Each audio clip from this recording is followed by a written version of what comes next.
नमस्कार दोस्तों, कैसे हैं आप सभी। उम्मीद करता हूँ सभी अच्छे होंगे।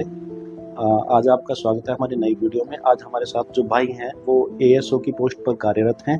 इन्हीं से जानते हैं इनके बारे में। तो बेटा आप अपने बारे में बताएं। जी, सभी को मेरा नमस्ते।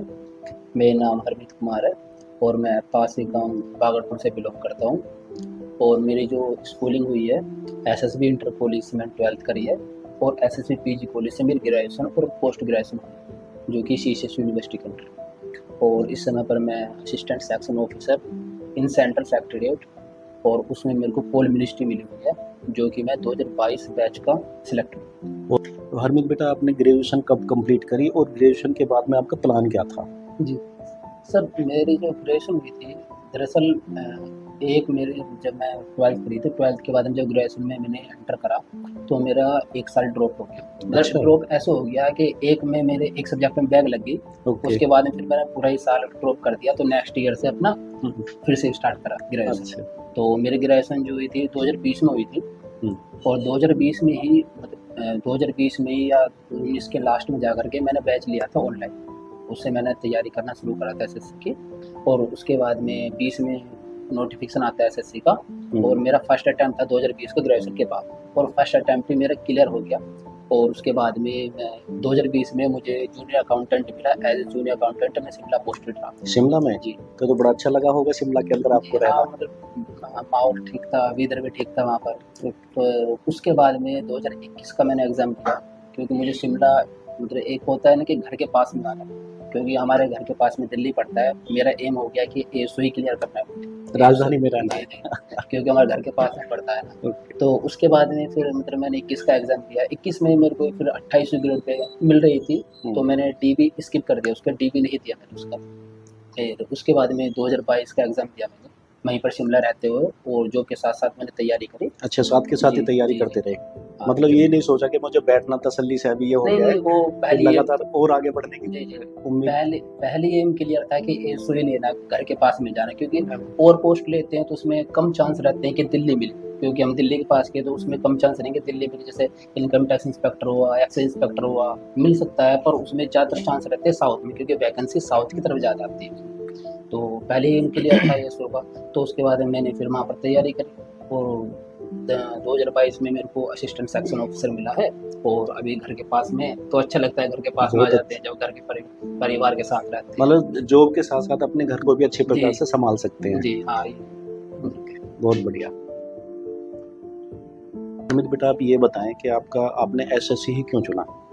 सर, एसएससी चूज करने का मेरा एक मकसद ये भी था क्योंकि मैं कलर ब्लाइंड पर्सन। अच्छा। और कलर ब्लाइंड पर्सन के साथ में ये होता है ना कि आपको कई फोर्स में नहीं जा सकते या कहीं मतलब रेलवे में कुछ पोस्ट ऐसे उनमें नहीं जा सकते।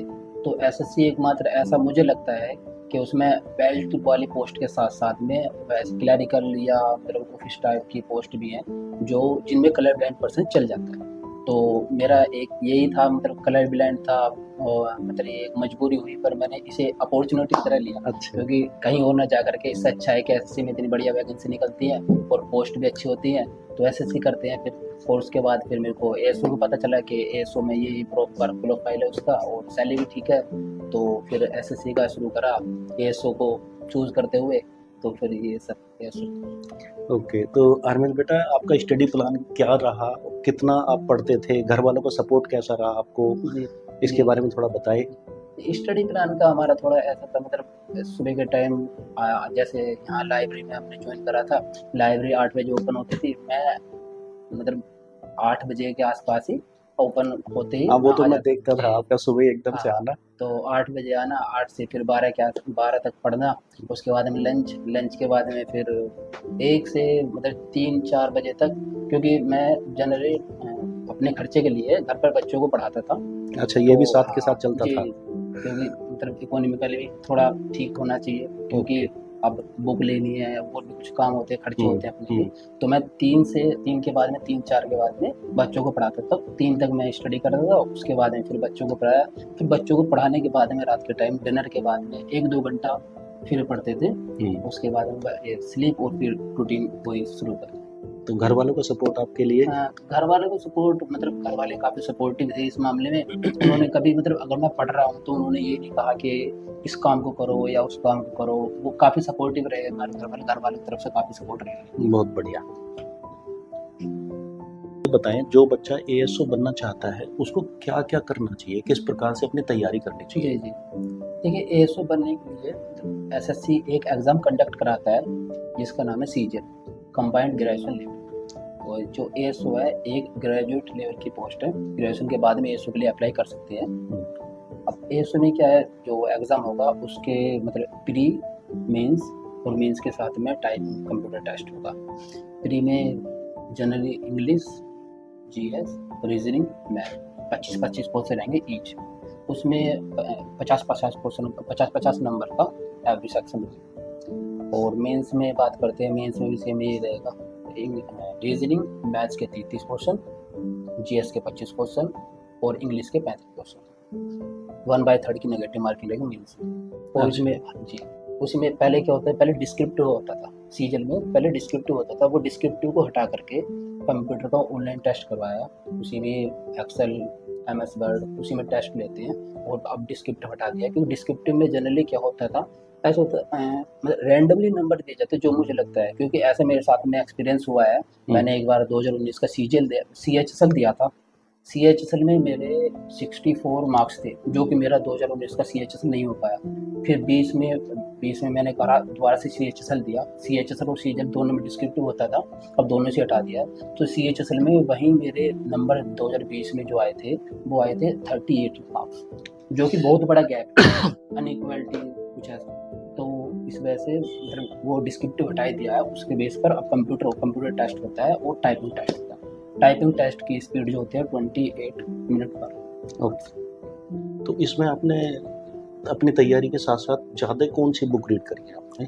ज़्यादा अगर मैं बुक सजेस्ट करना चाहूँ इंग्लिश के लिए, जो मैंने करा है नीतू सिंह की एक बुक आती है वॉल्यूम 1, वो मैंने 35 से 40 बार रिवाइज करी होगी, क्योंकि जो उसमें जो रूल्स हैं नीतू सिंह की बुक में, रूल्स काफ़ी कंटेंट बहुत अच्छा है रूल्स का, जो ग्रामर के रूल्स करने हैं, तो नीतू सिंह की किताब मुझे सबसे बेस्ट लगती है। और उसके बाद में वोकैबुलरी के लिए ब्लैक बुक इनफ है, मोर देन इनफ। और बात करते हैं मैथ्स की।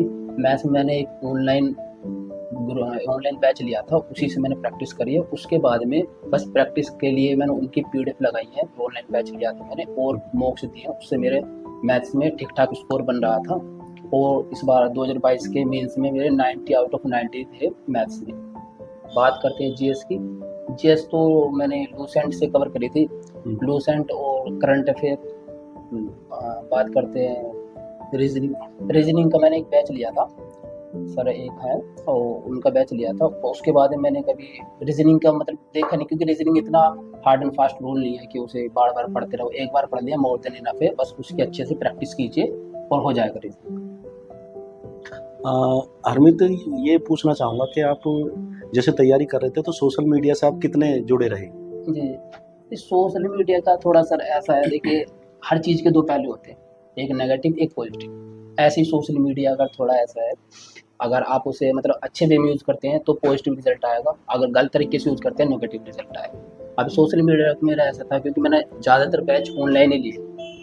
अब दिल्ली जा कर के ऑफलाइन क्लास करना इतना पॉसिबल नहीं था, क्योंकि उसमें पोस्ट काफ़ी आती है, तो मैंने ऑनलाइन बैच लिया है। तो सोशल मीडिया से यही है, अगर उसे अच्छे तरीके से यूज़ कर रहे हो तो पॉजिटिव रिजल्ट आना है।